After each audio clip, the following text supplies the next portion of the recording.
record. You're now officially recording. So before we get started, I know there was a couple of in betweens going on. Have those in betweens been concluded? all the ones I am in, all of the ones I'm involved in have been. Not sure where that dropped. Yes, I believe that they're all done. Okay. So we're gonna start off with Hodge. Hodge, what are you doing in the morning when you wake up and find yourself in an empty bed and pot of tea sitting there? I'm gonna back you up for just a second and let you know that according to A Thousand Tales, I got moved along. According to Thousand Tales, Yes. because I didn't see you. Yeah, well, the player was out cold, but the character got moved along because the PT has been done with the girls and she's wrapping up the mats and cleaning up the area when Duro and Tassara had their in between. So she and it's put it in, I put it several times in the text chat by the fire that she scooted on past them and went to the kitchen to start making breakfast. Yeah, she left them in privacy to talk to each other. Oh, I see. So Desara put Hodge there. No, Duro put Hodge there. No, Okay, so hang on. I'm reading it right here. The beginning of the in between, Wanderer tagged Hodge to see if she would be interested to be in the in between, and we said you can, you don't have to. Then Right. Tassar, replied and said the same thing. When Hodge didn't reply because Lily was not replying or awake or reading it or whatever, otherwise occupied, Duro and Tassara carried on. And then later on in her journal, you can go ahead and tell him, Lily. The journal got her out of Duro's room back to her room to then go up to PT to meet Duro and the girls for PT. And then again, it was noted that Tassara did in fact tag, Duro, Astra, and Hodge and the girls are likely to be in the cargo bay for PT. And they moved me along up in there, and then she shuffled off while they were talking to go make breakfast in the galley. So Okay. that's I see in that. my I see brain. where. That's where all of that. Yeah, I see where the confusion is because Duro. That by the time Tassara enters, it's only Duro and Hodge. Right. Let's try to refrain from moving other people's characters. I understand the intent, but let's try to refrain from doing that. Well, I had cleared it with Hodge ahead of time. She's made it very clear she leads PT in the mornings. So I had messaged her before the in between was started when I was figuring out what the timeline was to see if she would still be doing that. Okay, so you had her permission to put her there. Mhm. Okay, all right. Enough said. So So, Hodge. but then by the time the in between started, she was out cold apparently. Yeah. Okay, so Hodge, this scene will take place while Tassara and Duro are still in the cargo bay. As you Okay. said, you went to start making breakfast. And you walk in there and you see Cheery sitting at a chair. And you see this strange woman I haven't seen before. Oh Oh yes, no I no have. no That wait bitch wait slapped me in the face. you're right. Sorry. Thank you for correcting me. And you see her sitting across from Cheery, and they're talking in a language you've never heard before.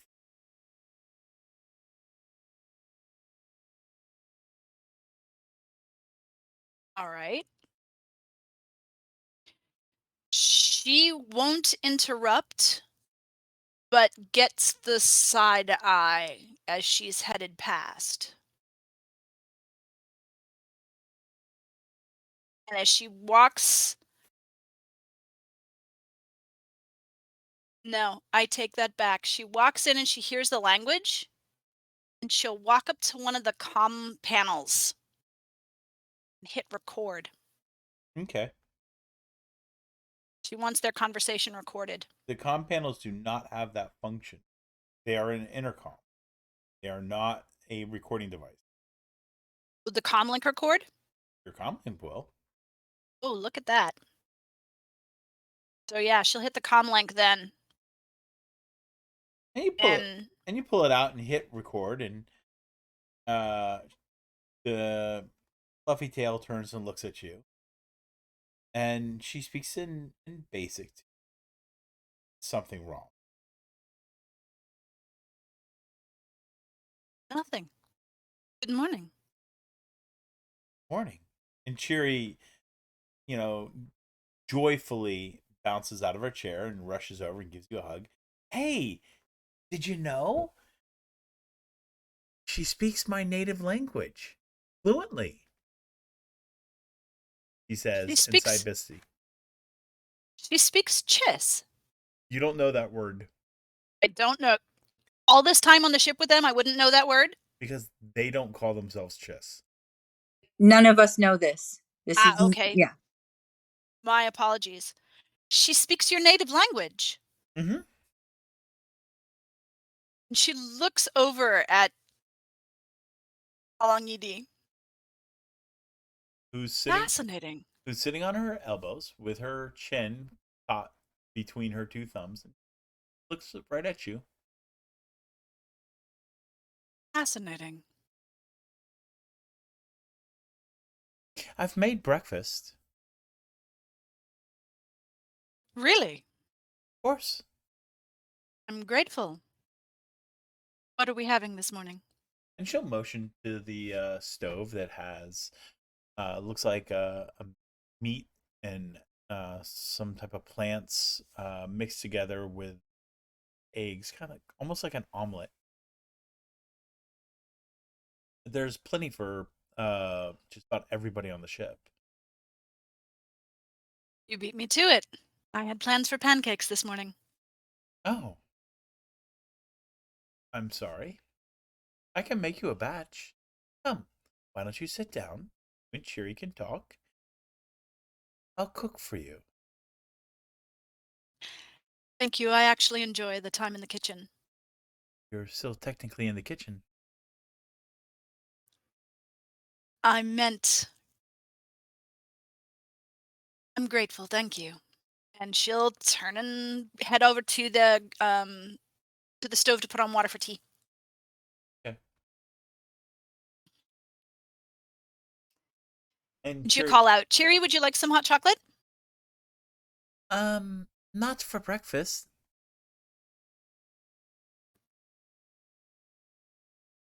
Really? I'm kind of full. I see. All right. Thought I'd ask. And she'll look at Alangidi. Would you like me to put on extra water for you? Oh, God, no. I've had my fill of tea.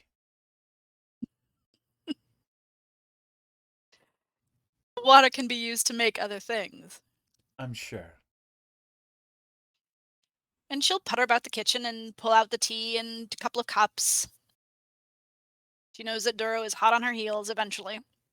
And you see Fluffy Tail and Cheery go back to chatting. She was going to be making pancakes, but all right. The comlink is still on and recording. Are you checking it?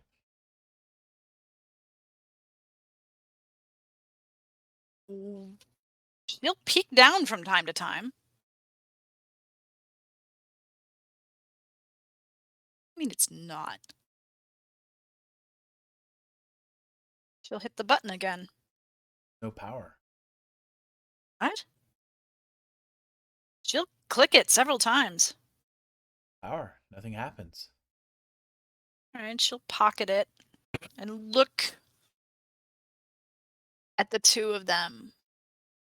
They appear to be completely oblivious to presence, laughing and chattering away.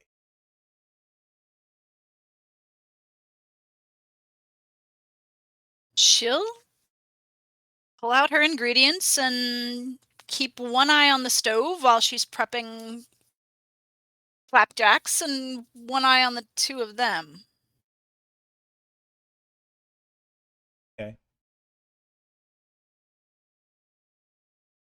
And they're just yakking away.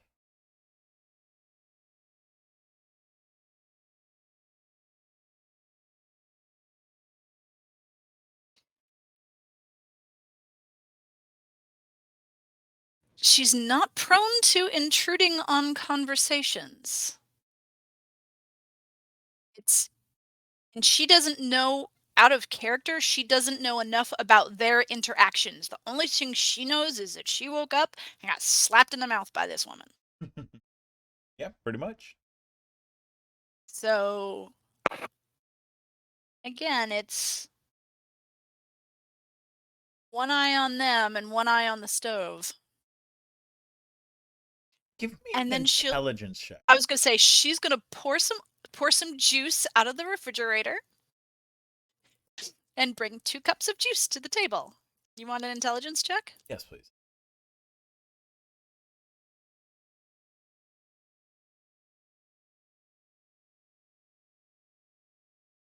21. Okay.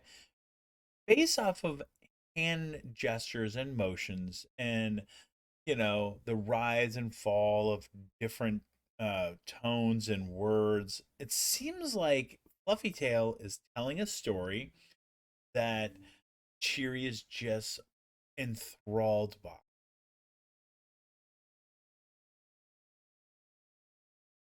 Okay. She'll take the 2 cups of juice and she'll walk over to the table and set them down before each of the girls. This the story comes to an end as turns over and says, "Thank you." Cheery does the same, and then motions you Story to join. Have to hear the stories. you caught me there. I was about to say storytelling is thirsty work just to see if what Alangidi's reaction would be.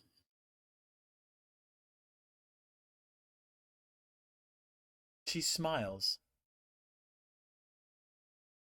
I have no thirst, hunger, need for sleep, but I appreciate the thought. How's your cheek? Quite well, thank you. I'm glad. And in the not for nothing, it's not always need that drives the sensual pleasures. Sometimes we eat or drink or even sleep for the sheer enjoyment of it. So, an example would be like last night, need for sleep. She looks over to Cheery and she says something in that strange language. Cheery not eat something, but you notice the words coming out of Cheery's mouth was something and then Theltanus. And then she turns back to you. Master Theltanus, is that simply a desire for pleasure, not a need for rest? That is a complicated and personal question. Matters of the heart are never complicated.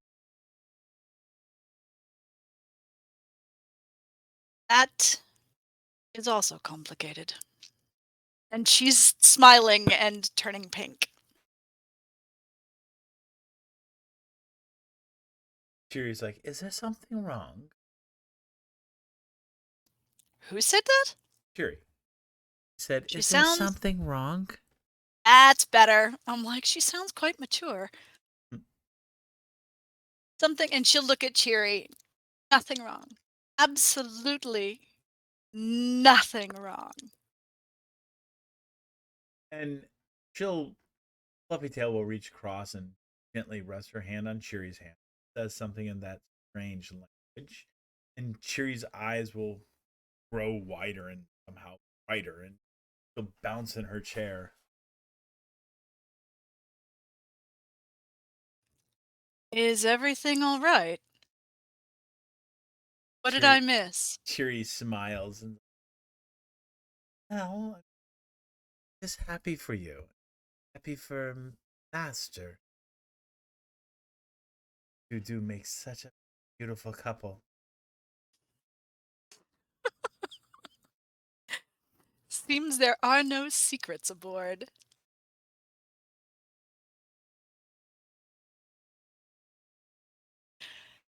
And if you'll excuse me for just one moment, and she'll head back to the kitchen and she'll turn down the burners and pour her tea, leaving that one on low for when Duro and Tasara arrive. And she'll come back out with the teacup and sit down next to Chiri across from Alangidi. They're back. Alanini's back to telling her story. And she'll look and actually interrupt. Is the invitation to join you still open? Fluffytail will blink through her mask. By the way, do you know what she looks like? Yes. Okay. Is there any question in anybody's mind what this woman looks like?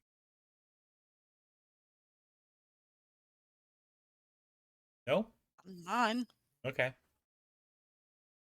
And so she'll blink in her, through her mask. And, kind of odd, Of course. I'm afraid my being here will necessitate a change of language. I don't speak Chiri's native tongue. If that's an imposition for you, I can excuse myself. You desire. It is not my place to choose what others do. And she turns over to Chiri. Is it not? Sorry. Is it not? No. My kind gathers information.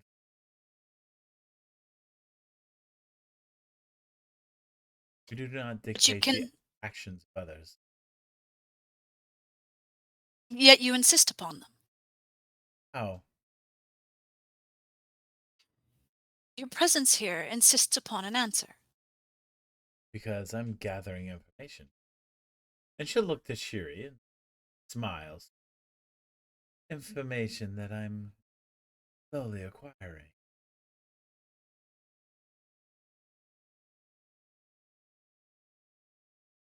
And she'll look down at Chiri. Chiri will look up.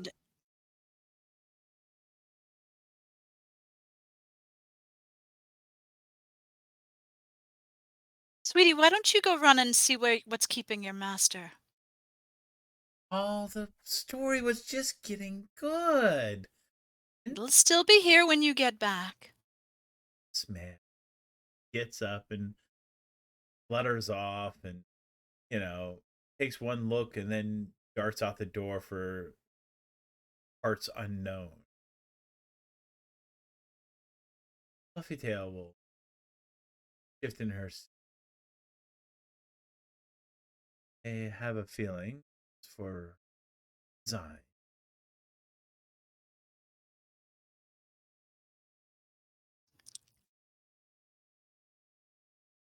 You say that you don't influence choices or dictate the choices of others. I said I don't influence. That I don't demand them.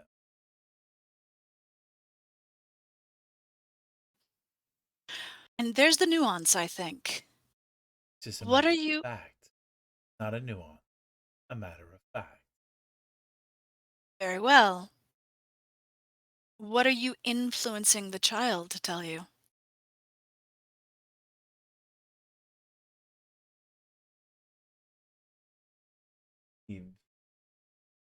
Concern. She's one of my charges. That makes it my concern. Yet you didn't learn her. Instead, you forced her sisters. Figuratively, not literally.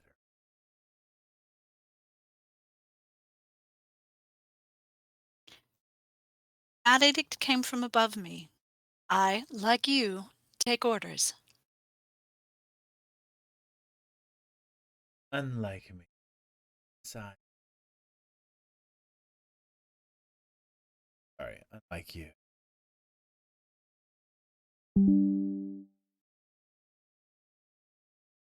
So then you can use whatever means are necessary in order to obtain your objective. Yes. Isn't that demanding? No. If I truly desired to know, I'd simply pull your mind from mortal husk. Still wouldn't be demanding anything. You're but a mortal. Your life expectancy is no more than a blink of an.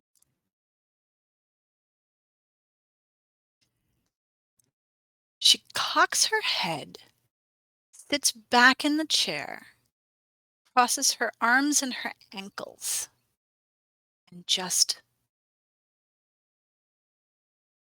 examines the woman before her. I choose not to try. Sorry. I choose not to carry out Eric. Though some of my brothers and sisters have, with mixed results. I believe it's far more acquire information. It's painful, definitive.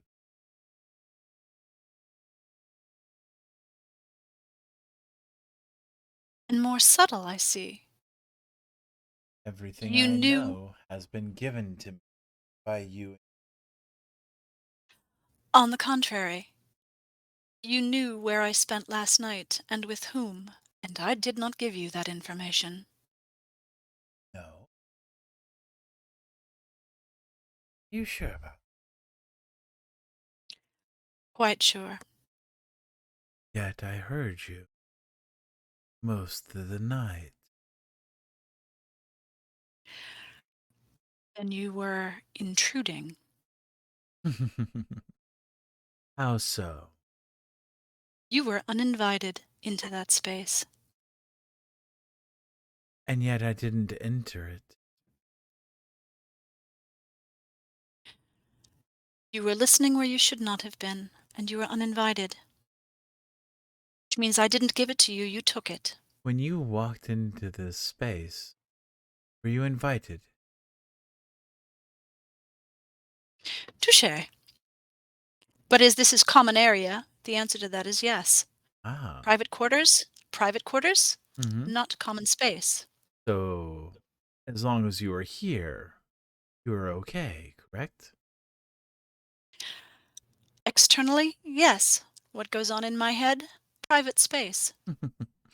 Well, then maybe you shouldn't be so loud that your private space extends beyond.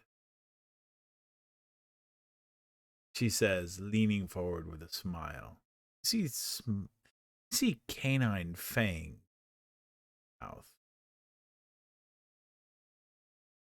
Needless to say, regardless of your views on anything, it's not as if your opinion matters, mortal. If it didn't, then why were you intruding? Because you are so loud, I couldn't help but hear.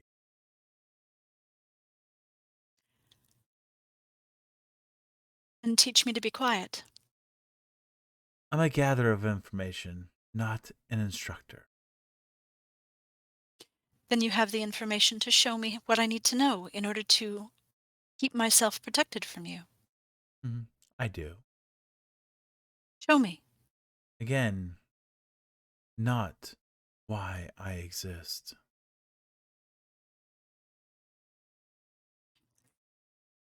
Telling stories to a child is not why you exist either. And yet, It's how I choose to acquire the information. by befriending an innocent, By befriending all of you. But then again, you're not innocent. Both know this. Neither are you taking steps to be my friend. I've taken no steps to be anyone's friend or enemy.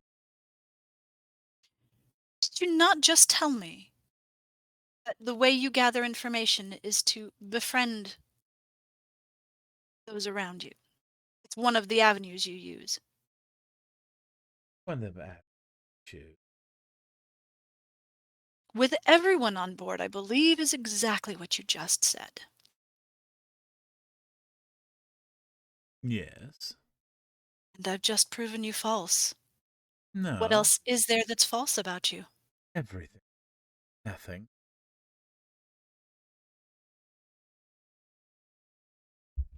Fascinating creature you are.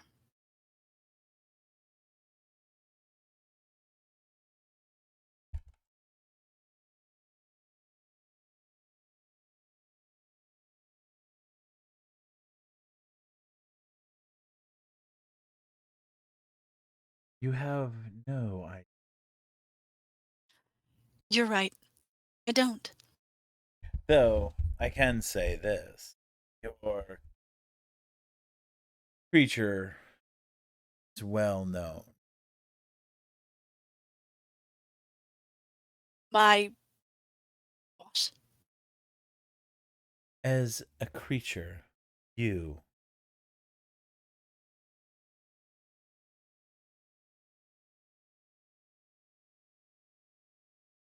I think I lost the last end of your sentence, traveler.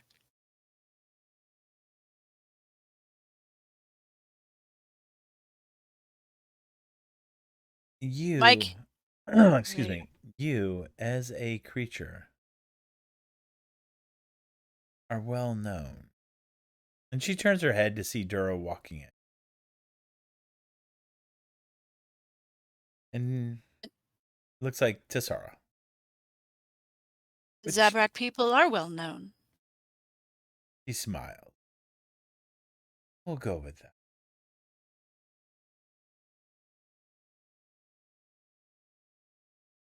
Sounds like I missed something. Just story time. Cheery as a bright and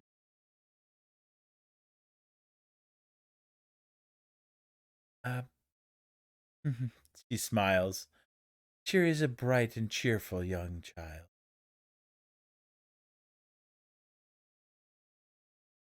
Good morning, everyone. Yes, some might call Cheery precocious. Good morning, Haj. Hodge will get up from the table, walk around the chair, and wrap Tessara in a big hug.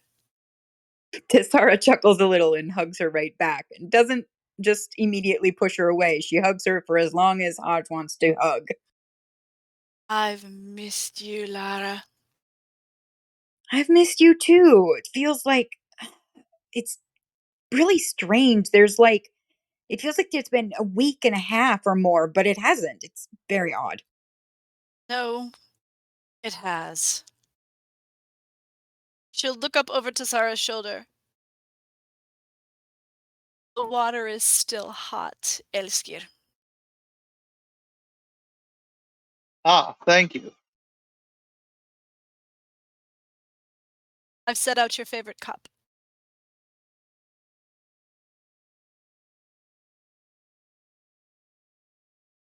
Fluffy She Tail is just leaning back in her chair watching everything unfold. Hodge stands with one arm around Tessara's waist and leaning into her.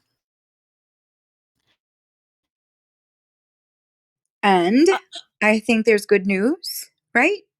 Duro and Astra both, although I don't know where Astra is.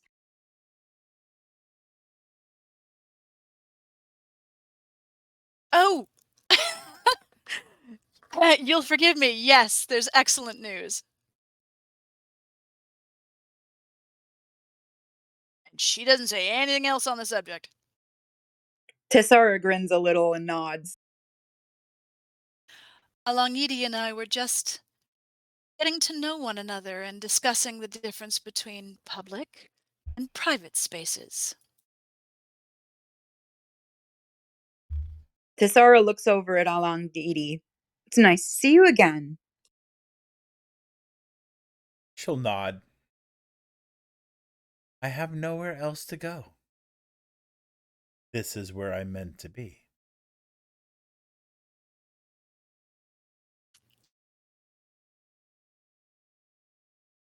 Here.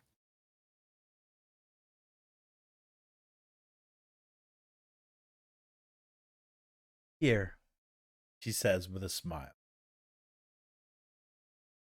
Yes, Along Didi has quite the quest to complete before leaving. And you'll be happy to know I'm moving quite nicely along that. She made us breakfast in the interim, however. Tessara, come help yourself to a plate. Yes, thank you. I'm starving. Hodge will, with her arms still around Tessara, walk with her into the actual kitchen.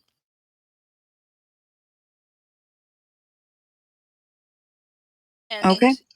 in a low voice, she will say to both Tessara and Duro, and knowing she is being overheard,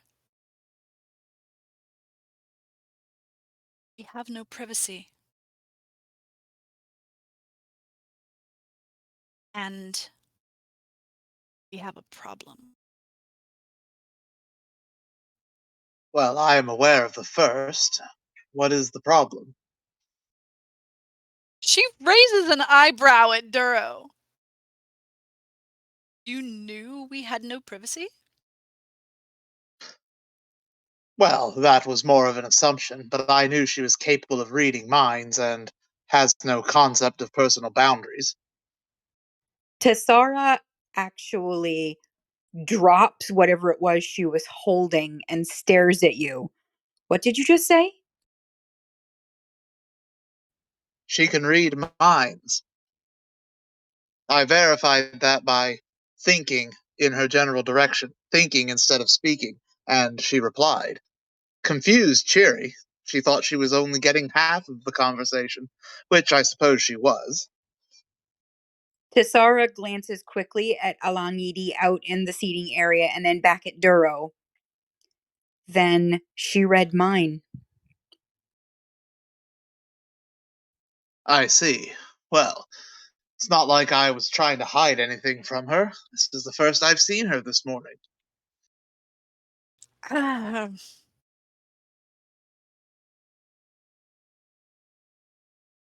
Tessara exhales in a little bit of frustration. And then, before I do this out of character, they can still communicate to each other through the force without speaking. Is that right? Yes. Yes, but So, I doubt that is any more private right. I from the know. prying metaphysical eyes of Demon Fox Lady. the only person you'd shut out would be Hadaza. So she sends him a message. You're in charge.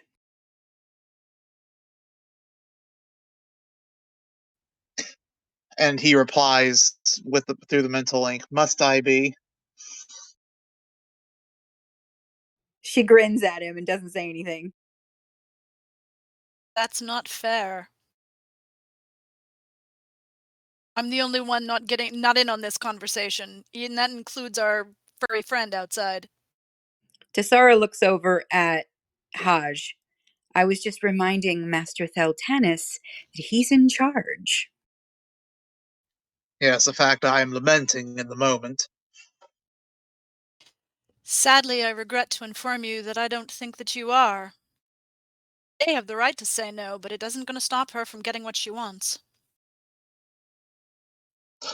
Oh, I know. It's the arrogance of being, well, for lack of a better term, a deity. Is she? By extension of being a creation of her mistress and being, at least in her estimation, above mortals. That much I gathered. But And again, she is a creation of her mistress, and who is, for lack of a better term, a deity. And with such an ancient existence in a plane above that which we can even comprehend, it does breed a certain brand of arrogance. With all due respect, are we not all creations of deity? Well, perhaps. And I'm sure the Ewoks that we eat the steaks of would consider us to be just as arrogant. I suppose it's Touche. all a matter of perspective. Touche. Well, time to go be the captain, I guess. Well, Captain of the Ewoks. before you go, when I walked in, and Cheery may have told you this, when I walked in, the two of them were conversing in Cheery's native tongue. Well, considering what I know of our guest, I'm sure she can speak any and every language, as the situation demands. I find that disconcerting. although I would like to learn that. Yes, that would be a very useful force ability, wouldn't it? Well, I can understand it, but speaking it or writing it is different. Yes, and I'm already wishing I had paid more attention when you were receiving your training. She That is grins at him. that itself is very handy. I can only imagine being able to speak it as well. She kind of grins at him, and then she looks over at Hodge. Well, here's the thing. We ascribe some kind of negative intention here. It's possible that we're leaping to a conclusion that her mistress, whom I named first because she is first, is just wanting to speak with her. So let's just not make assumptions. I've made no assumptions other than what I've been told, which is she is here to get the answer to the question her mistress asked.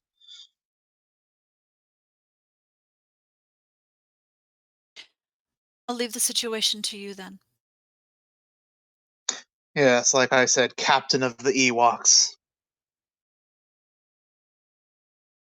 I'm not furry.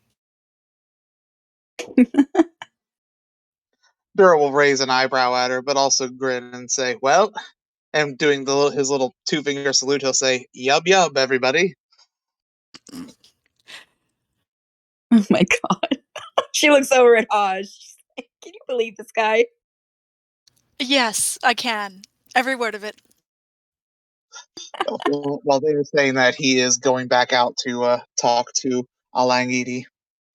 Walking out there, you see Alanini with Cheery yet again, and they're talking in what could only be considered Cheery's language. And they stop as Cheery and smiles. Master, he says with happiness in Cheery, I see you've gotten over your fear of our guest. It took a little bit, but she did finally convince me that she's not here to hurt anybody. In fact, she says that her whole reason for existing is just to learn things. Yes, would that we learn from her example. I didn't catch you got caught off. Oh, he said, yes, and would we learn from her example? Cheery smiled. I have.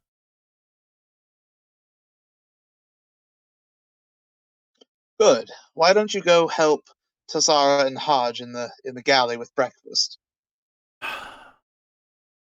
You know, I'm starting to think that this is. And she turns and speaks to Fluffytail, and Fluffytail recites the following word: conspiracy. And thinks, and she turns to you. conspiracy, Master. I think this is a conspiracy to keep me constantly moving and not hearing the end of the story. But fine. And she turns and heads into the kitchen.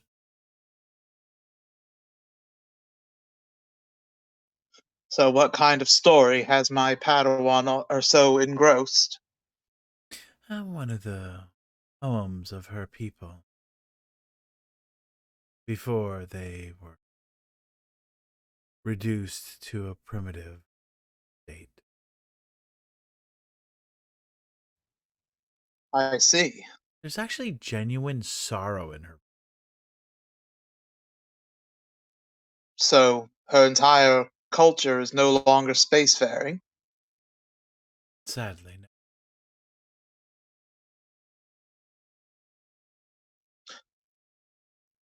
What are her people called, if you don't mind supplying us some information?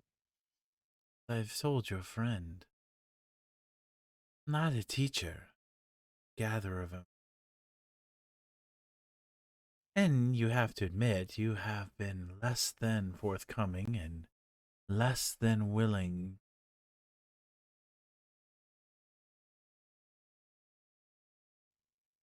Well, I'm willing now. The things I said I was focusing on first have been accomplished. I've had time to rest and meditate, and I have. Well Out of then, character, sorry, my connection keeps dropping. well then, let's see what you're willing. Offer me something. Oh, Um, hang on. I was talking, my connection kept dropping. I was going to ask where I got cut off. oh, no. I thought I heard the whole thing about he's willing, he meditated. Oh, well, then I guess you did. I just noticed that the connection kept saying it was dropped. So anyway, okay, continue. Let's see how willing you are. Share something of value.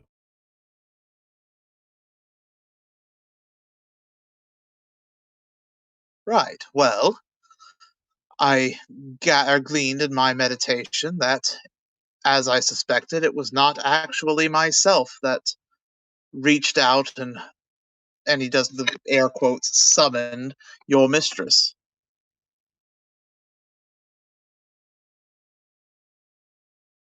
Incredible. Something tells me you've already figured this out, though. I have.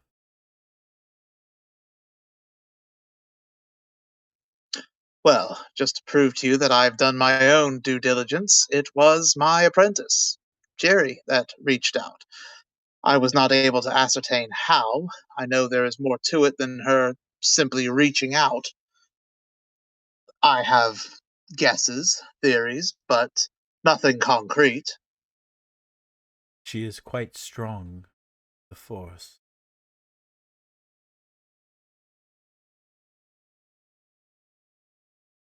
Yes, she is, but no more so than anyone else who was trained in the Jedi Order. True. And as far as raw, measurable talent, nowhere near someone like Astra. uh, come, Duro. Sorry. Chiri prefers that you be addressed formally. Come, Massa Theltanus, and I will break a rule for you. And she rises from her chair. Then Dura will rise as well. There is far more to understanding the Force than what you perceive. It's what my mistress was trying to convey to you. And she'll motion you towards the door. Out of character, is she intending for him to lead, or is she motioning for him to follow?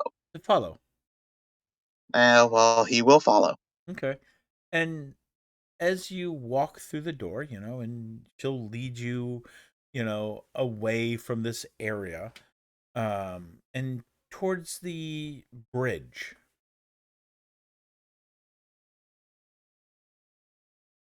You see, you, Sarah, Adaja, are all quite capable.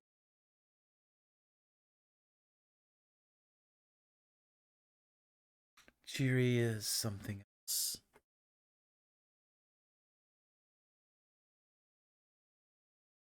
How so? And walking onto the bridge, she'll wave her hand, and the blast shields that protect the ship from sandstorms and stuff like that slowly rise. You remember when you first came in, they were in place. Yes. And as she like waves her hand in a wide arc, triggering the shields to retract and flood the bridge with light and the beautiful panoramic scenery of the desert. She'll stop and face you, and she'll bring up her hand and she'll touch you on the chest. She has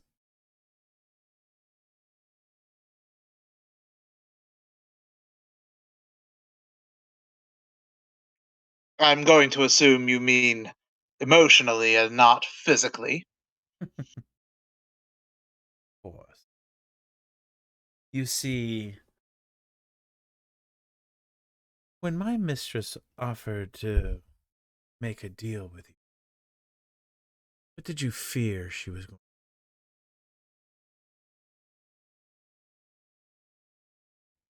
I suspected she was going to take my connection to the Force itself. She was. Rest assured, Master Theltanus, my kind don't share secrets easily. Everything you speak to me will only be known to my mistress and no one else.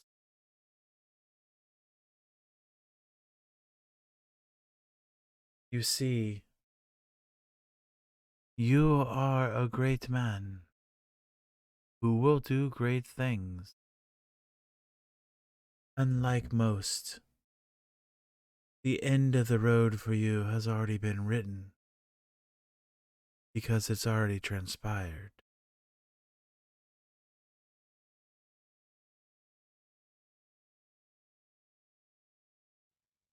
I confess that is hard to wrap my thinking around. That's because you see one day after another. We see all days at the same time.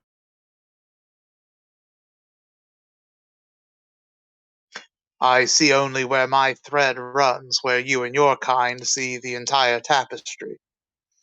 In a manner of speaking. But do you think it's your connection to the Force that makes you who you are? It is a part of me, sure, but no, I don't believe that defines who I am. Nor does it define who she is. But something grave happened among your friends, didn't it? Somebody did something wholly unnatural.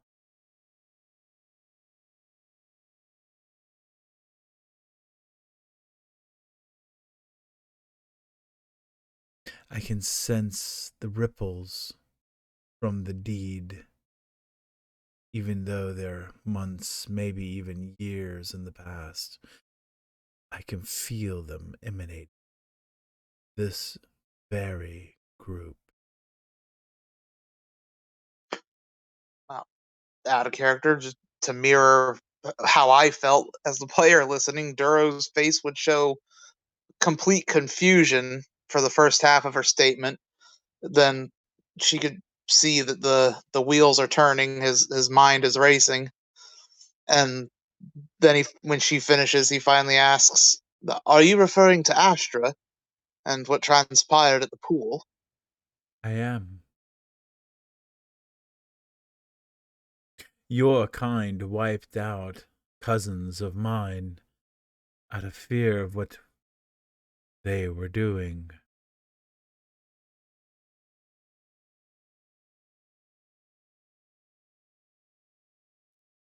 Yes, well, she hardly knew what she was doing, but doesn't change the fact that it was done. No, it doesn't. And here, I shall give you something very valuable. The force, she waves out to the desert beyond. It's much like the winds of the desert. They're free flowing. They do follow a pattern. But if you change that pattern, there is a terrible toll to be paid, a price that cannot be avoided. Some choose to pay it themselves, others, unfortunately, in this case, mistakenly, that price paid by somebody else.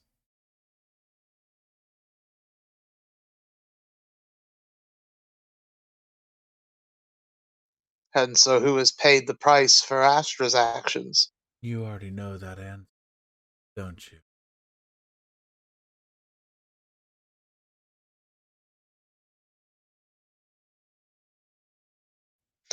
I can think of a few possibilities. Cheery is who she is because of that price which has been paid by somebody else. I see. Quinn paid the price, and he is the one that raided her world.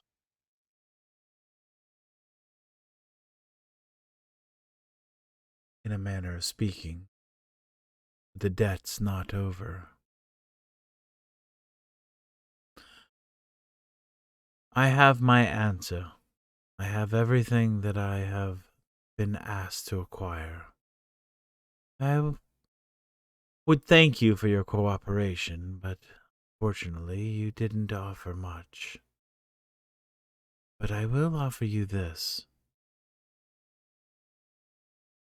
Do not be so bold to try to change the currents of the Force simply because you don't like where they're going.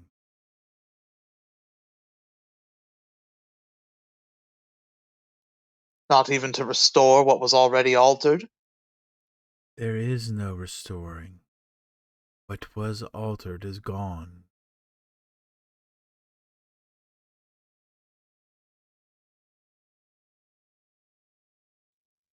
I understand. The landscape of the desert has been changed because the winds change. To change them back will only cause more destruction.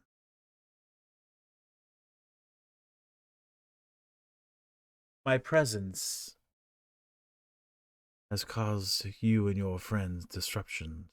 I apologize. You were only doing what you were created to do. And she'll turn and walk towards the front of the bridge and turn to face you. And she'll smile.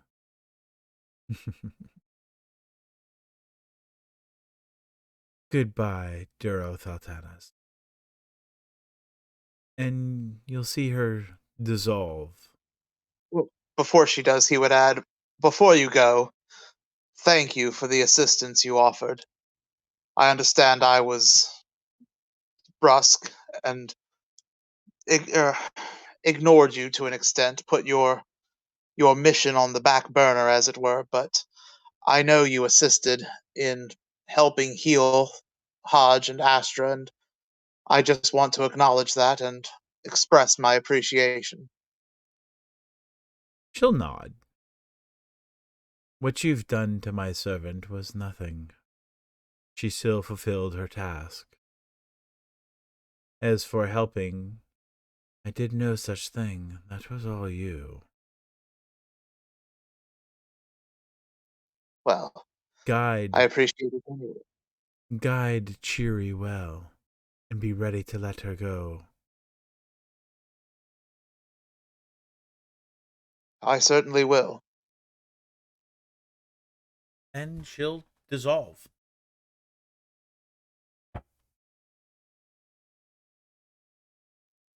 All right then.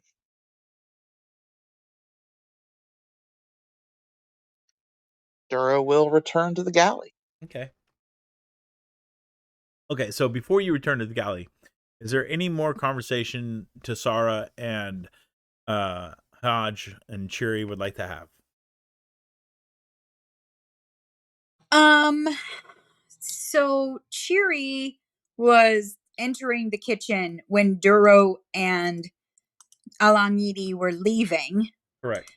Would Tessara and Haj have seen them leaving while Cheery was walking in? I don't see a reason why not. There's, I mean, a big opening and there's the pass. So, yeah, I mean, there's nothing preventing you unless you choose not to. Like, if you guys were, like, intentionally trying to hide and not be overheard or something, then probably you would have missed them. But if you're just standing there in the kitchen talking, then there's nothing to prevent you. All right. Have you read what has been posted in text chat by the fire while you were having that scene with Duro? Yes. Okay. So in that case, I would say it was a safe bet that Tessara and Haj at least saw Duro leaving with her. But Cheery walking into the kitchen might not have. Is that a safe thing to say? Yeah, I agree. So Tessara smiles at Cheery. I see your braid still looks well. It does, she says, touching it. I heard that you were speaking to Alanidi in your native language. I was. She was telling me about a story, a great warrior.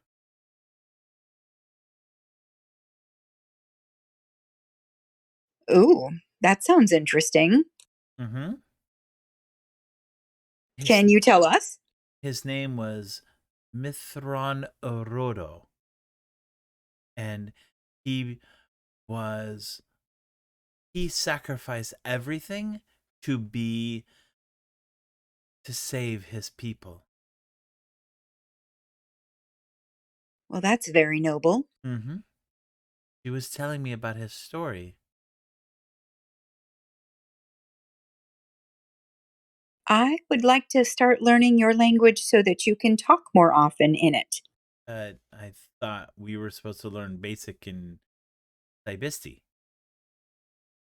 She grins at her. Yes, you are. But I and Haj and Duro can learn your language too. Not quite that easy. Of course not. It'll likely be as hard for you learning Saibisti that it will be for us to learn your language. Mm-hmm. But I'd like to try.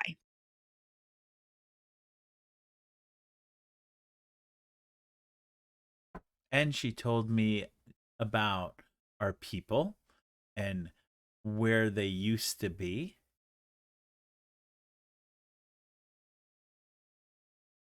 Tessara looks a little sad. I'm. Do you want to try and find your people again, Cheery?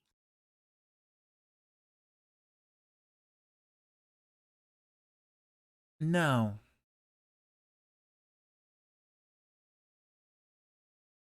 She only nods. And the other girls? it's up to them. But I've made my decision. I'm going to help. I'm going to become a Jedi, just like you and Astra and Master Thaltanis. And I'm going to protect people from becoming slaves. Well, that's very noble of you. Speaking of Astra, is she with your sisters? So where she is?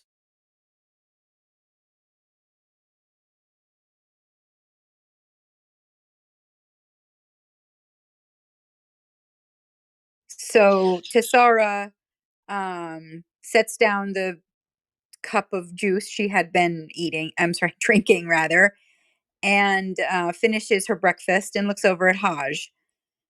I think Duro is handling it. Of that I have very little doubt. And we ought to go and get the girls. They ran through their paces this morning. They're going to be hungry, and she looks around at the kitchen, and Alangidi has made enough for an army. So True. And I'd also like to give Astra a hug as well.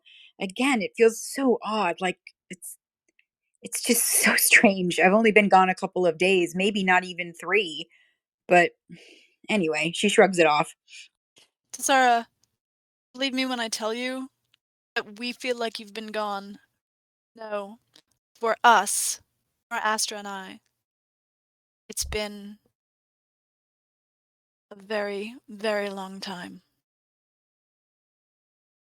She smiles and goes over and gives Hodge a hug, but a gentle one. And I'm glad that you're all healed up completely.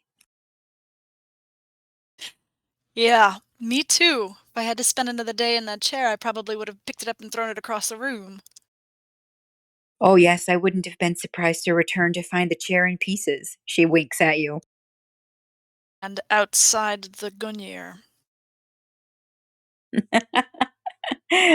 All right, I'm going to go find Astra and the girls. You want to come with me and Cheery as well? No, I'm gonna stay here. I have a yen for pancakes, and it's gonna take a little while. So All right. as Tessara and Shiri start to head out and they enter the hall, they see Duro walking down the hall by himself. Ah, how did it go? Well, she just had some curiosity questions and she left. She got the answer she was seeking. Tessara takes a deep breath in, like steeling herself. And is that the end of it? As far as I can tell. Out of character question. Cheery is there with us, right? Correct. Her curiosity has been satisfied, and that seems to be that. So Tessara starts looking around for her. Like I said, she left. Well, more accurately, she dissolved into nothing.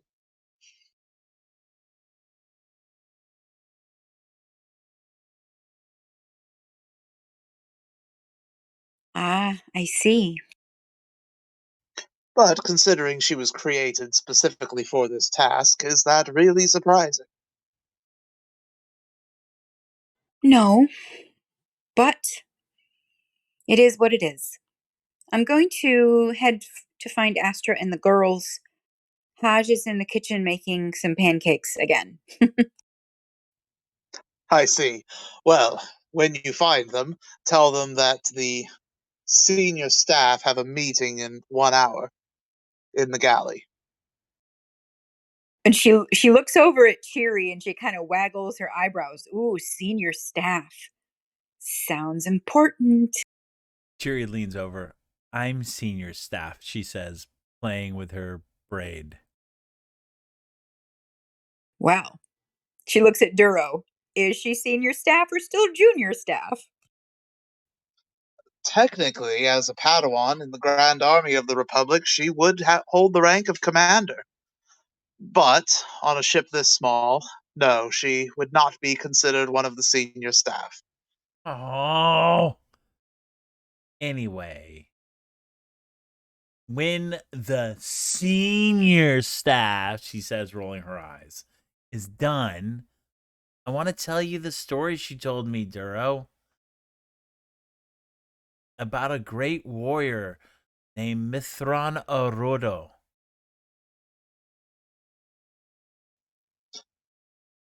Sounds fascinating, and I do look forward to hearing it. Fine. I'll go find Astra and tell her to senior staff, she says. You know, doing air quotes. So Tessara kind of grins at Duro and then continues down the hall with Chiri on her way to find Astra. What is it about my teaching style that fosters such out of character? I lost my train of thought. Chug, chug, chug, crunch. Pretty much, like Traveler, I'm actually pretty tired. So Such rebellious Padawans. That's it. no, it wasn't rebellious, but it was definitely along that line. Cheeky, I believe, is one of the good words for it. Oh, there we go. Cheeky is a perfect word. You actually hear a response coming back from that says, "Do you really have to ask?" I'll hang on. Let me try to give my thought in one unbroken sentence here. Really noted. Duro would look at Tassar and say, "What is it about my teaching style that fosters such a cheeky attitude in my students?" Oh, for me, it's just the look on your face. She grins at him. Chiri will stop, turn around, and rush to Duro and wrap her little arms around. Her head comes up just below his chest, and she'll bury herself in his chest and squeeze as tight as she can. Because I love you, Master. And then she'll turn and rush back to Astra's side to go find Astra and Tessara's side to go find Astra. Tessara does smile genuinely when she does that.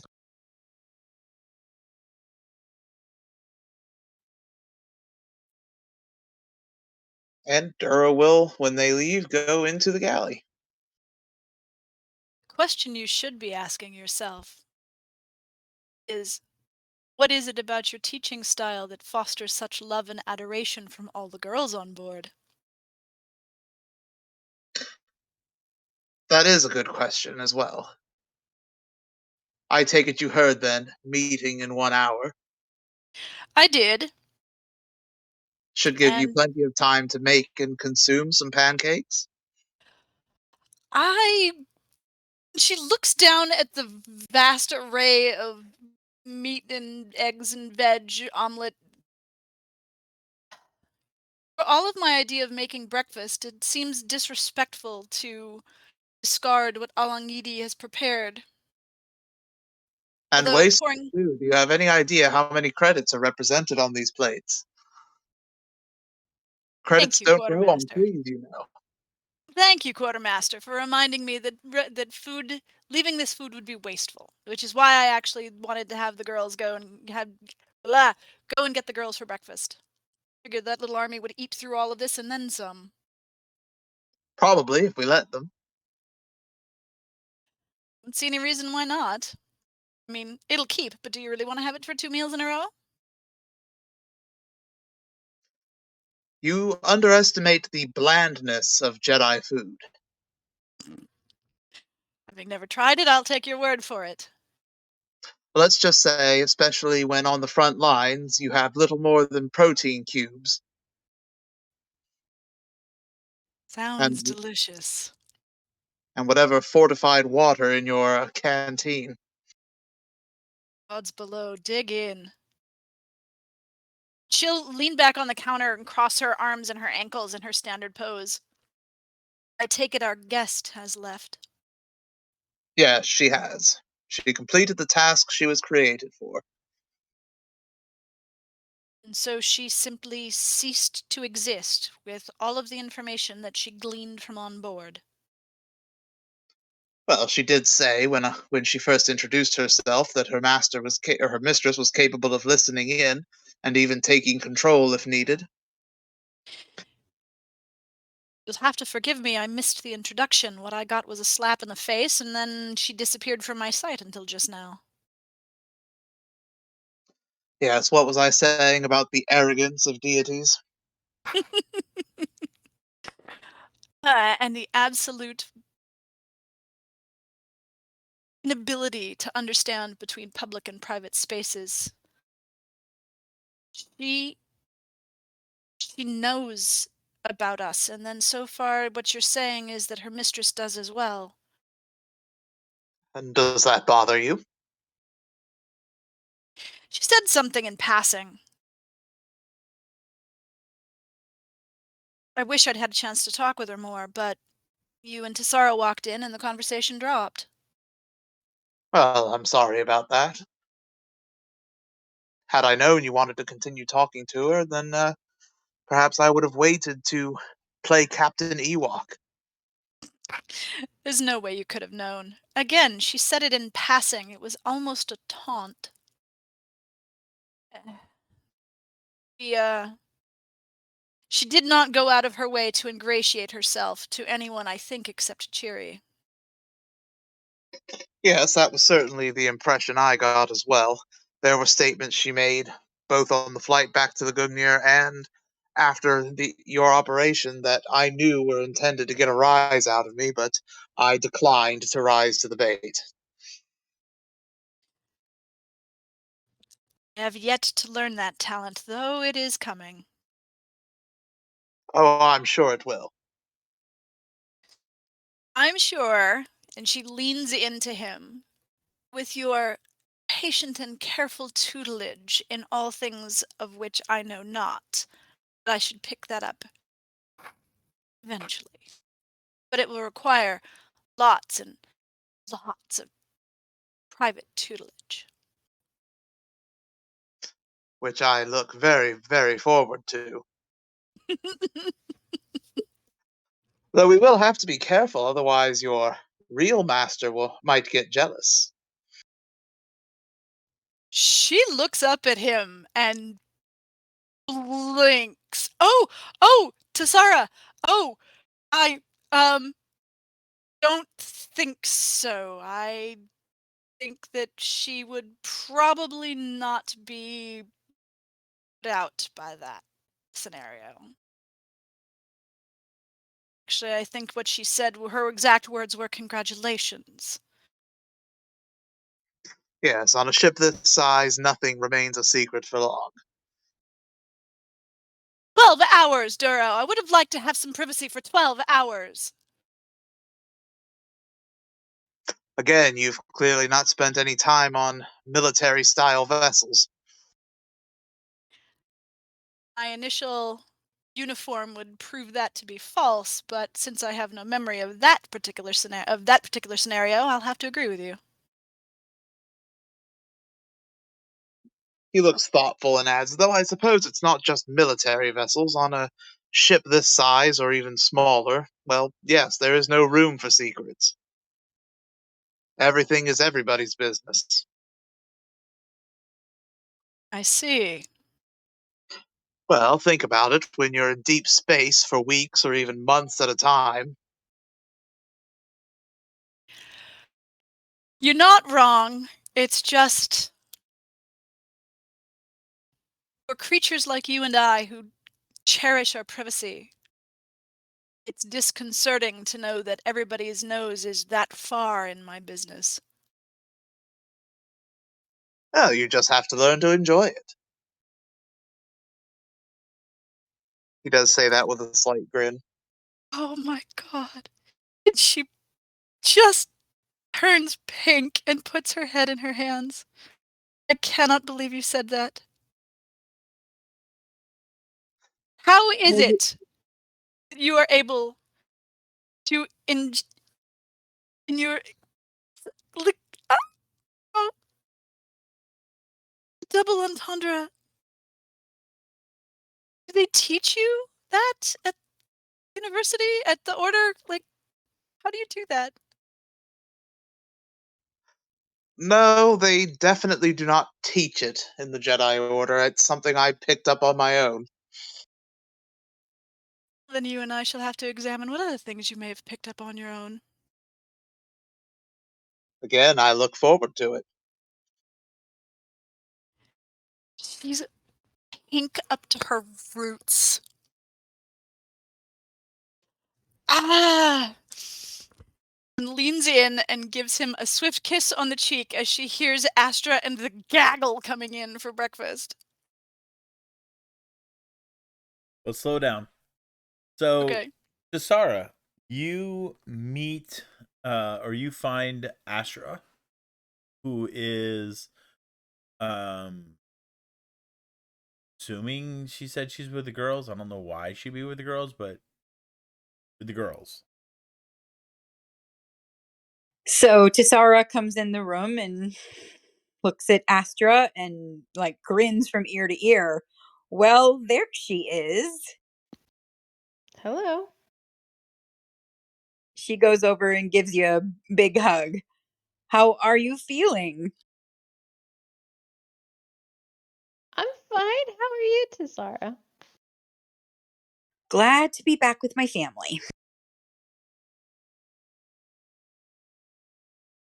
And Astro will hug Tisara and say, I'm glad you're back too. Please don't kill me.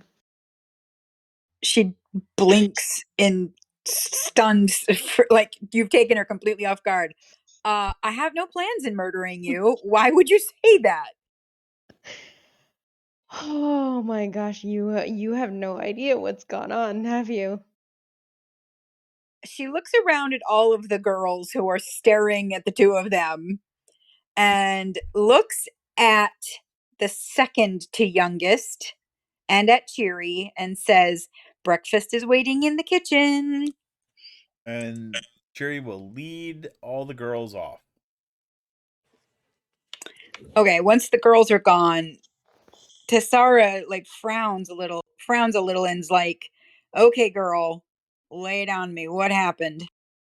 Oh my gosh, you guys were gone for like several days after we called you. Well, did you hear that call? We called Duro to talk about Hodge trying to poison the two of us with the rat poison.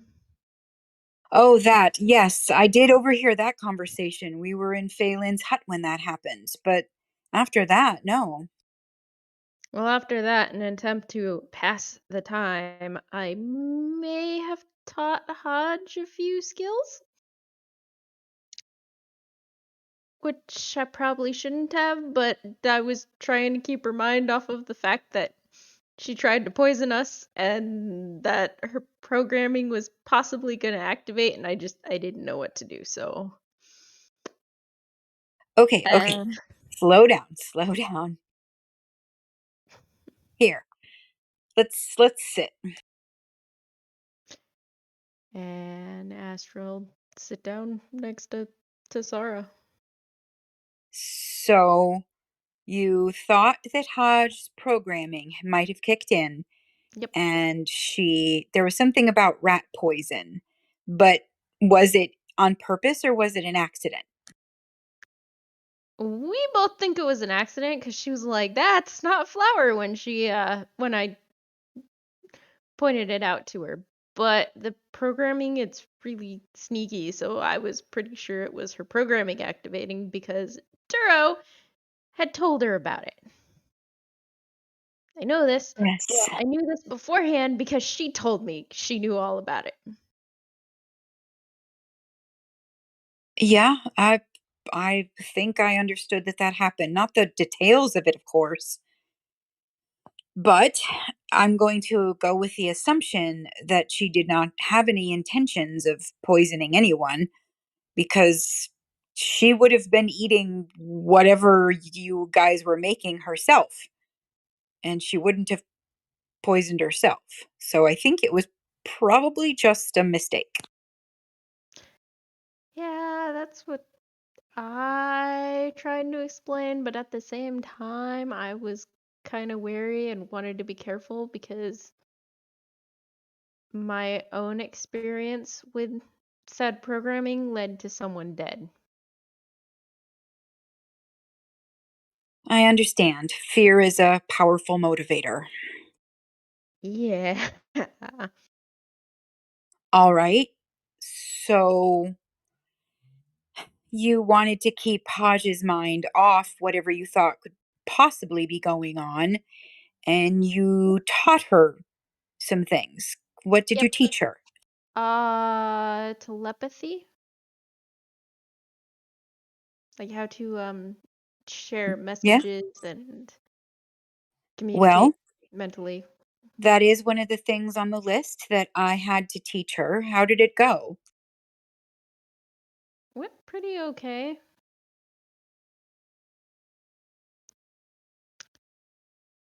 Did she Sending emotions. Watch out for that one when you're practicing that one with her, because she'll come up with some pretty startling ones. Well, it's Haj. I mean, sometimes she takes all of us by surprise, but again, now that both of you have had whatever it was within you is now gone, there's no more concern for that. That's true. There was also, I tried joking with her, which didn't go well.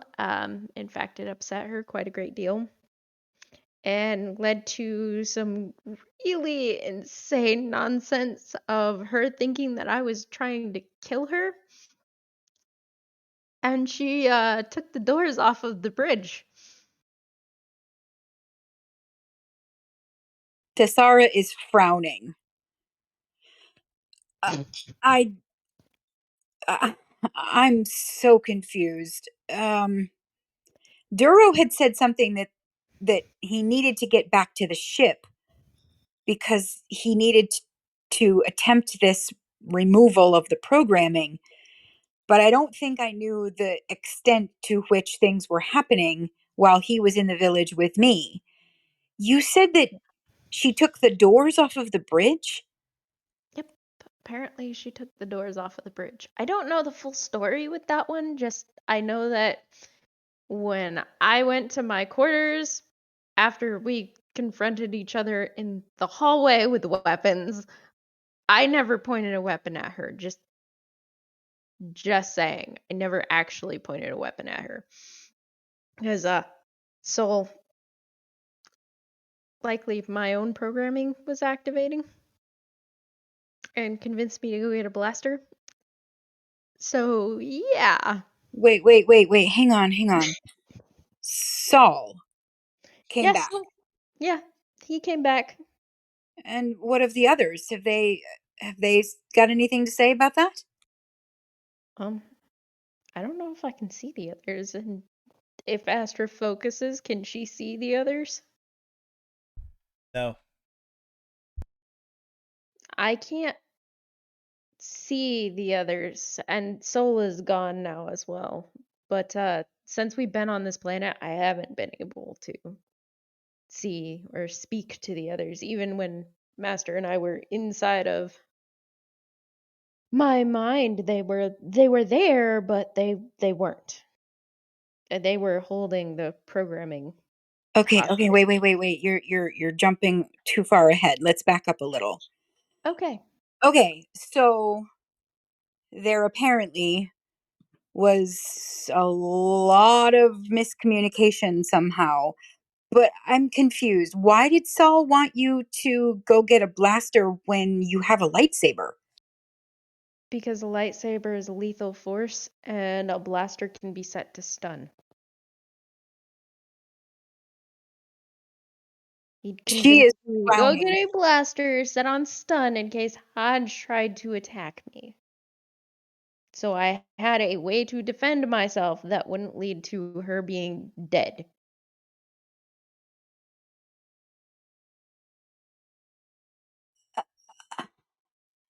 Okay, and you listened to him and followed his advice because he is Saul. Yeah. It did. So I got a blaster, I came back to my room, and next thing I know, Hodge was outside my door, and then she was pacing. And then I heard a door open, and Soul was like, she went into the armory, she's gonna attack you. So I went into the hallway, and she came charging at me with one of the stun batons. But we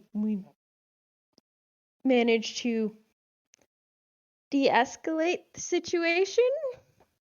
She went her way. I went back to my quarters. And next thing I know, there's a bunch of running around the hallway. There's a bunch of running around the hallways and a huge crash, which was apparently the doors to the bridge. At least I'm guessing. And yeah, she apparently thought I was trying to kill her as well. She like she's just got a dumbstruck look on her face. And you can tell she's obviously trying to make sense of this. But she just kind of blurts out, "That doesn't make any sense. You has came to try to fight you in the hallway?"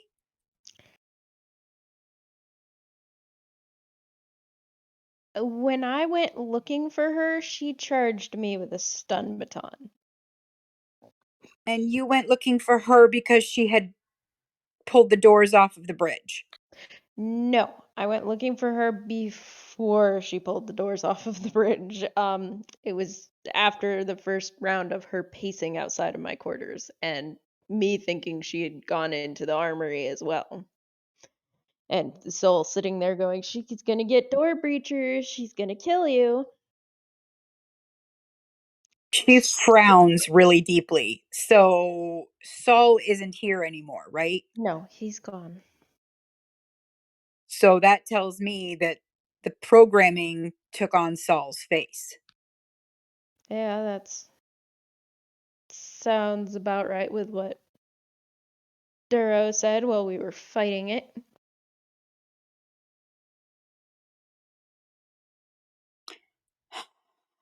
Okay. So I haven't gotten Hodge's side of the story yet. Are you afraid that she's still going to try and hurt you? No. The programming's been taken care of. My concern was the fact that she had that programming. And it's likely that she was equally afraid of you if she had voices whispering in her ear that you were doing things that maybe you weren't, while you thought maybe she was doing things that she wasn't or was doing or you were doing. I don't it's just so bizarre. There was a lot of miscommunication, and like I said, it all started because I had tried joking with her, and that didn't go over well at all. And it's totally my fault, and I also shouldn't have taught her anything because she's your student. But Okay, well, one thing at a time. So the programming is gone. yes. Nobody's in trouble or in danger anymore. And so, oh my goodness. You, she pinches the bridge of her nose. What did you say to joke around with her? I mean, Astra, I, Hodge is my student and somebody I consider a dear friend, the same as I consider you my chosen sister.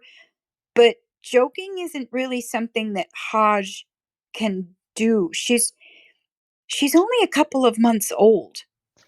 She doesn't really get the I believe that okay, so I believe that Hodge is just so still learning everything about herself and her world, and is very serious because of it. And she feels a lot of her emotions so much more than you and I because we've had years and years of training on how to handle our emotions, but she hasn't.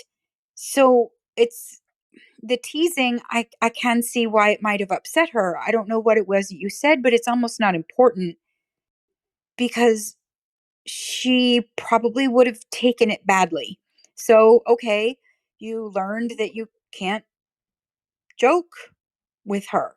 Not yet, anyway. There may be a point in time in the future when we can, Yeah, no, I'm not dumb enough to do that again. All right. So there's that. And I'm just I wish that maybe you had waited to train her on something. I understand that your motives were good. Like you didn't have any ill intentions in training her. But I've got a very specific path and specific set of things that I'm training Haj on, and it's not as a Jedi. Like I would have been teaching her telepathy because that's not a Jedi specific force skill. So I appreciate you helping out and training that with her. I would have liked to have been a part of it, I guess. I mean, just to know how she took it and how she reacted and how well she did it, or if she struggled.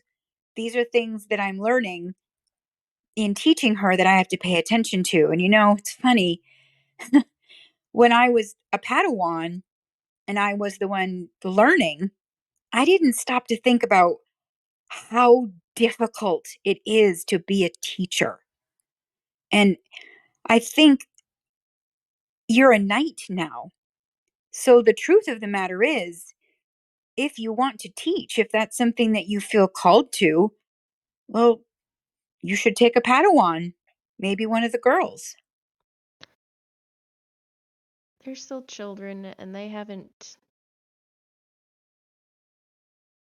If someone's going to be a Jedi, they'll make the call to become a Jedi on their own. All right. Well, next time, if you want to be with me when Haj and I are doing a class or a training, there might be an insight there that you have that I don't. Like I said, the only reason I did what I did was just to try and keep her mind busy because she was like about ready to climb the walls when her and I came to the conclusion that her programming might be activating. Right. And I feel like that was, It was not it's the almost like in brightest thing trying to to do. avoid the programming, it was being fed. Yep. It's not the brightest thing to do, and I am very sorry. It's all right, Astra.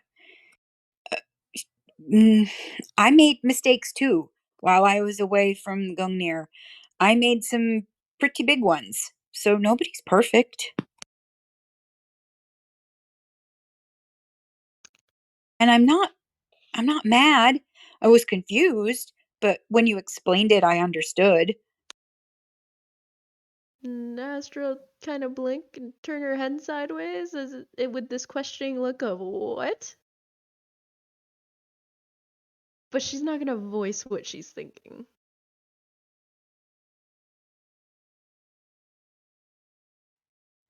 I I mean, I'm not mad. I Nobody's perfect, Astra. We all make mistakes. And I'm not saying I that you was training Haj was a mistake. I'm just saying that, I kind of wished I had known you were going to do it so I could be there for it, but it's fine. I'm not mad.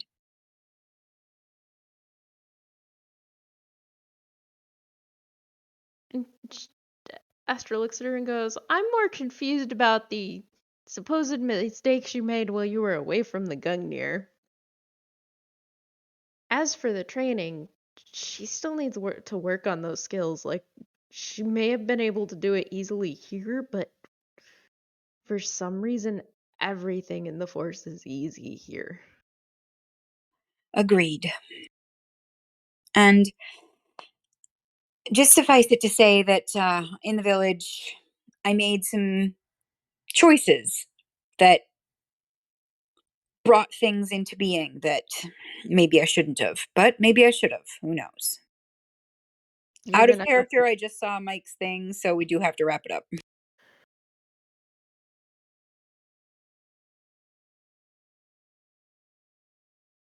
you're gonna have to explain this one in much more detail later.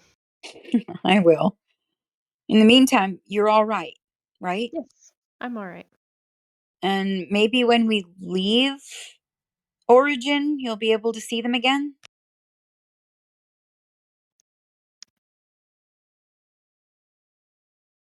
Possibly. I guess we'll have to find out. All right. Well, there's food waiting in the kitchen if you want to have breakfast. That sounds like a good idea. Let's go.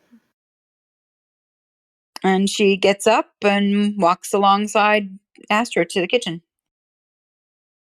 Oh, Duro said that senior staff meeting in an hour, which was now probably only like 30 minutes from now. Oh, fun.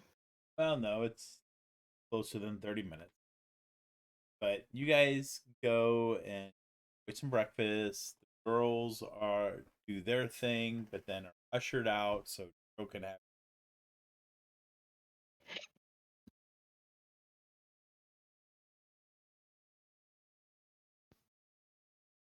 You guys are alone in the mess space.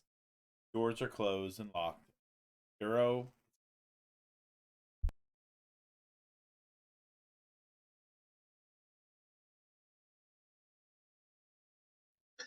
Well, good to see us all together as one crew once again. -1. Well, yes, -1, but he had already made his absence known.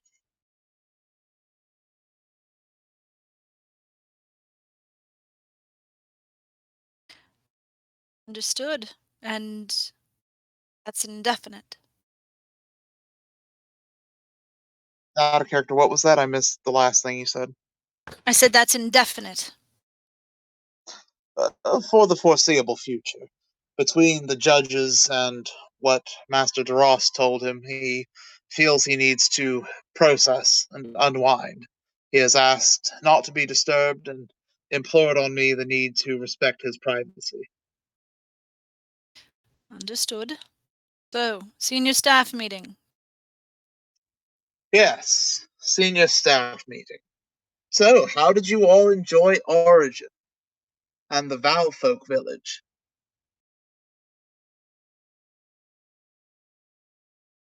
I learned a lot, that's for sure. Yes, I think we all did. Hodge looks over at Astra.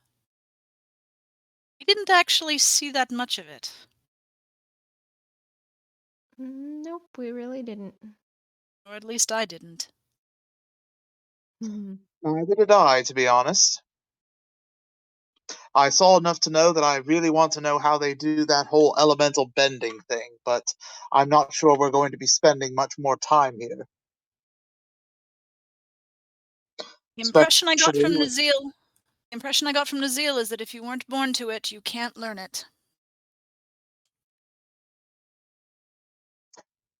Which to me sounds wrong, but that's neither here nor there. I don't claim to know how the Force works precisely.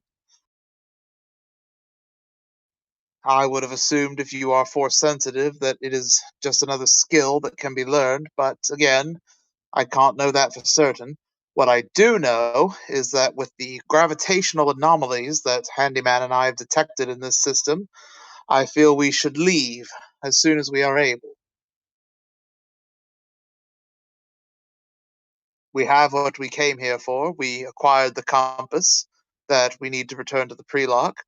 The professor has satisfied much of his curiosity, and we know that Rose is no longer a threat, as she and Master Chun have decided to embark on the path of mutually assured destruction.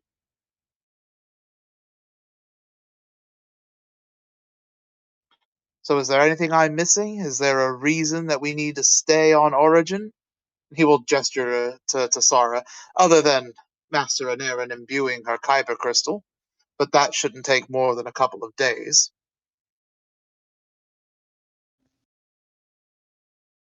No, once I am done imbuing the crystal, I will be happy to move on to the next part of our mission.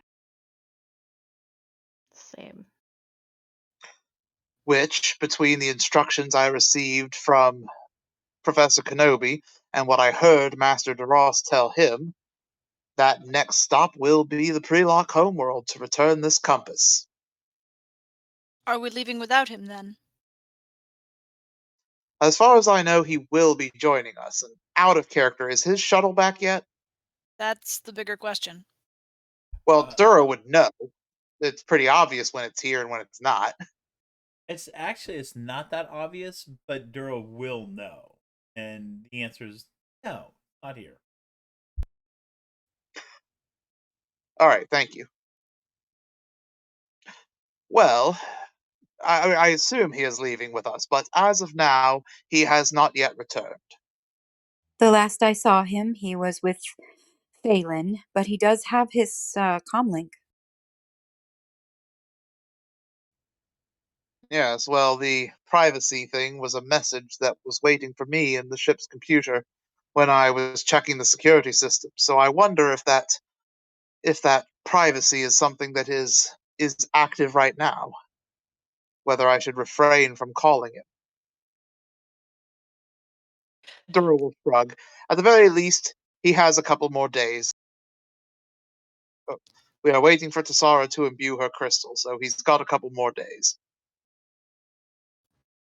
As usual, you Now, took I'm the not words sure right out of my exactly mouth. how. Yes, well, when I imbued my first crystal, the one that came with me from our our universe, he looks at Tassara. I was on Lannis, and it took me 30 days to imbue the crystal. When I imbued the one I found on Baklid, it was within that zone that Master Palpatine had created on Olivon, and it only took 9 days. I would imagine a wellspring of the Force such as Origin should make that process even shorter. I hate to ask what may sound like a naive question, but would that be on board the Gungnir or off, given the gravitational anomaly that we experience here?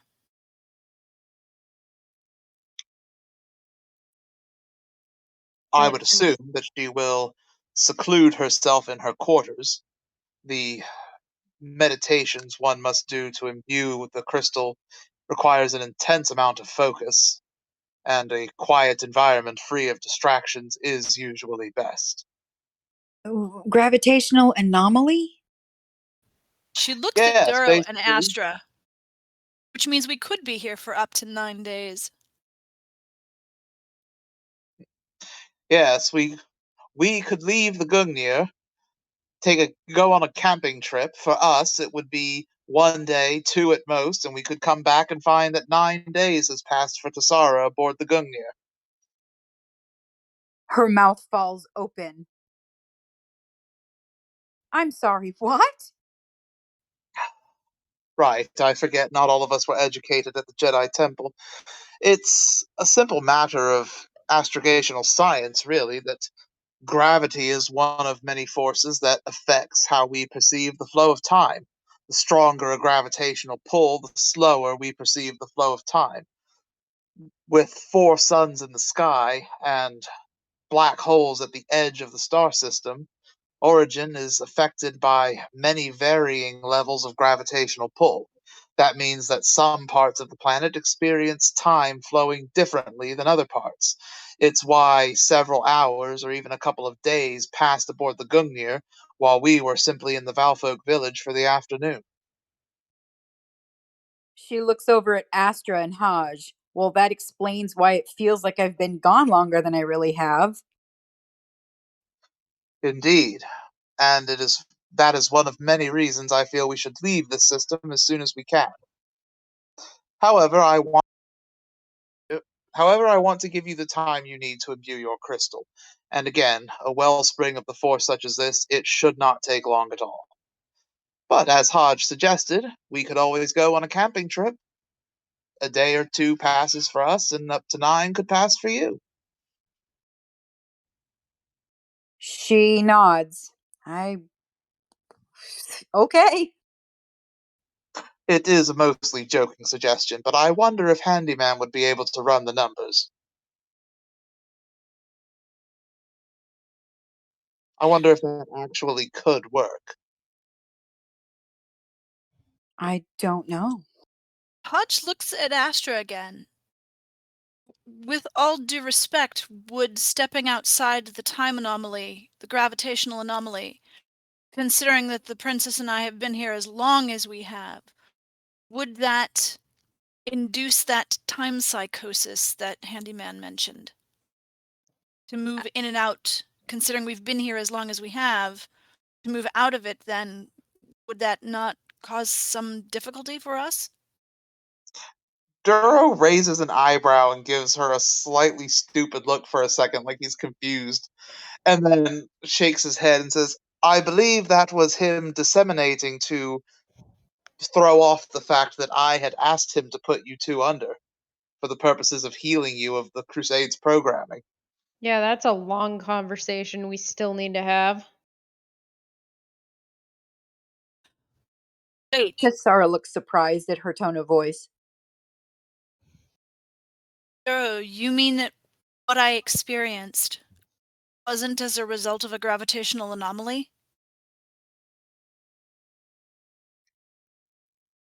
You mean when you and Astra nearly came to blows? I think she's referring to the vision, Master. I'm referring to it all.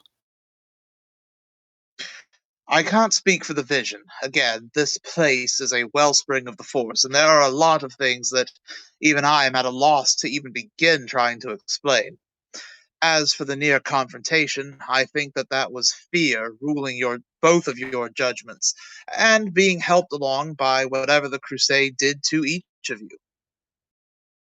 It's why I put such an emphasis on undoing what had been done. And as we were successful in that endeavor, the Crusade's programming should plague us no more. I have to ask a question then. If it was the Crusades programming, why did I not just go and kill the princess? Why did I do everything but? Again, I can't explain it. I don't know what they did or how it works precisely. We did defeat the programming and remove the chips. Handyman has them, and I told him he could have them to study at his leisure.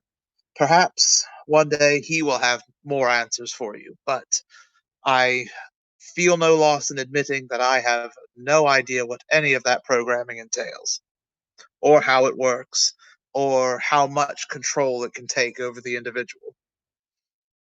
Master, Yes, Astra. if I'm correct in in that soul was indeed the programming, we're still conscious and aware and able to make our own choices when it activates. At first, perhaps, if it can persuade you to choose to do what it wants you to do, sure, but at least where I'm from, very similar biochips were used to program others, and they lost all control. Or so they claimed.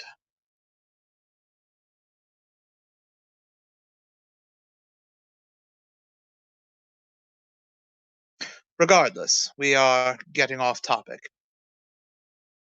I called this meeting to make sure that there was nothing that anyone else wanted to accomplish here on Origin before we leave. I know Tassara wishes to imbue her crystal. Aside from that, was there anything else pressing that anyone felt needed to be accomplished here before we move on? Nope. Tessara shakes her head.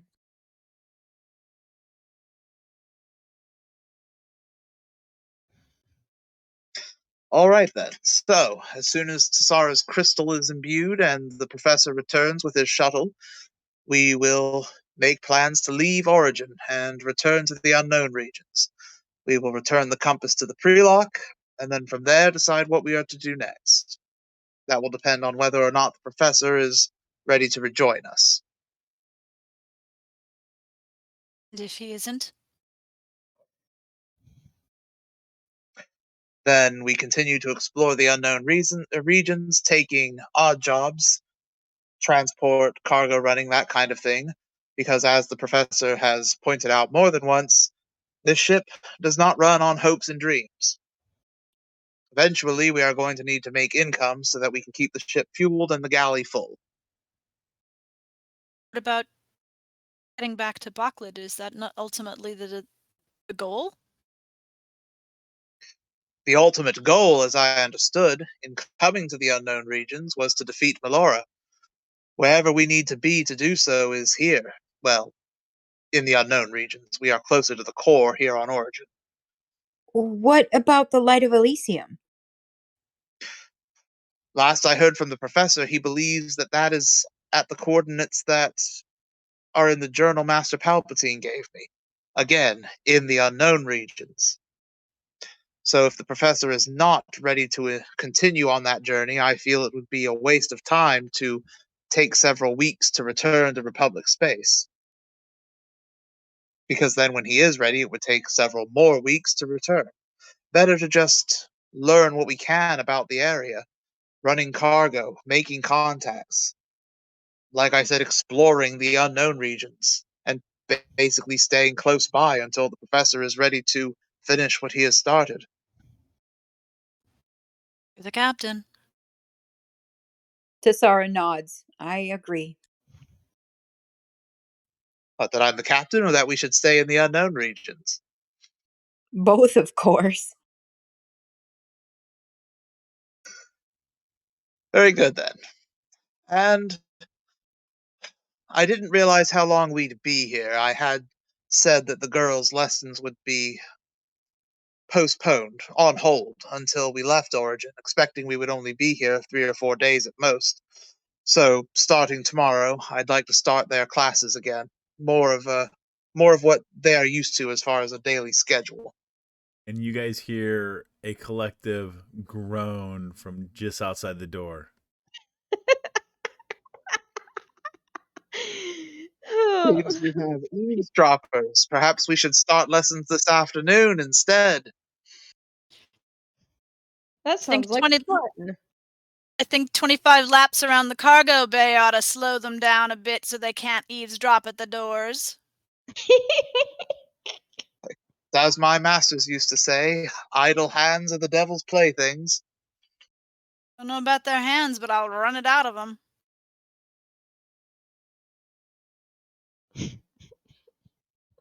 And I'll be the one that sympathizes.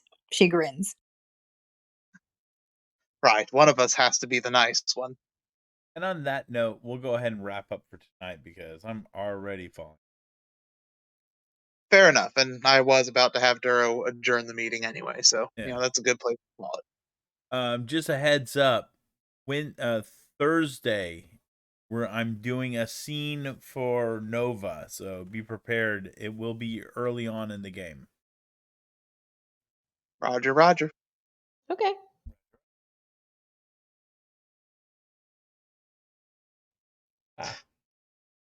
That is not correct. Yeah! Wow! 25 I was gonna say, oh my god! Right! I mean, I knew we did awesome things, but damn! And nobody got a screenshot of it before he fixed it. Nice try. You So have to we give it all- to us. But we all saw it, and we all see it says edited, so... If we give you the birdies, will you add the extra 0? No. Great.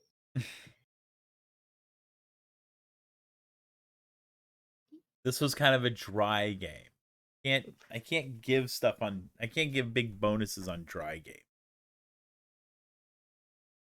Now, had Hodge gone into a fight with Fluffy Tail, that would have been interesting.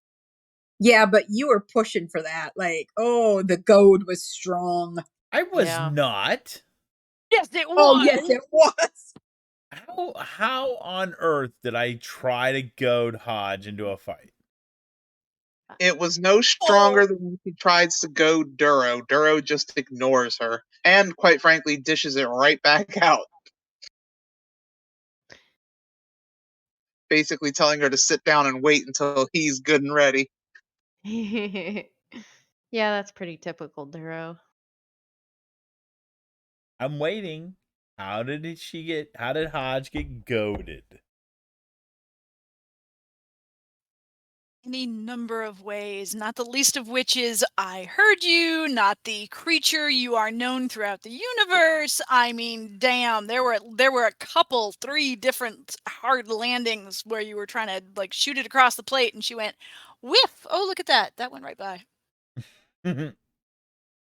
I mean, to me, it was obvious that Hodge was getting irritated, but was doing admirably not to lose her temper. So I did like, as to Sarah, I was like, all right, she's holding her own. She's doing okay. But there were a couple of things that Fluffy Tail said that I was like, ooh, that was like an intentional barb to see what Hodge would do or say. Yeah. And it's honestly a shame that honestly, like, I'm not gonna lie, it was a shame that Duro and Tesara walked in when they did. That whole creature is known throughout the galaxy. I'm like, damn it, I wanted a piece of that. Okay, not gonna happen. Got it. Yeah, says the evil giggler. I don't know what Yep. you're talking about. He's always evil. So if after the pre-lock homeworld we decide to hunt down the remnants of the Sith Empire in hiding, whatever, does that mean we'll be earning a lot more XP? Probably. So Why we're would going we after the hunt Sith down Queen, my are we? crazy Sith stalker? So we're going after the Sith Queen next, are we? I think the Sith Queen has already been killed, hasn't she? No. No. Rose was not the Sith Queen. Yeah. She was Right, just I a think- she was just a lieutenant. No. Hold on. Rose Rose wasn't no made lieutenant. no- She was pretty powerful. Oh, But was yeah, in the power vacuum that her death created, the Sith Queen rose. Rose God. as in rose to power and rose not as in Rose, the person. Right. So Okay. See, I even in the past I have gotten Rose and the Queen of the Sith confused. So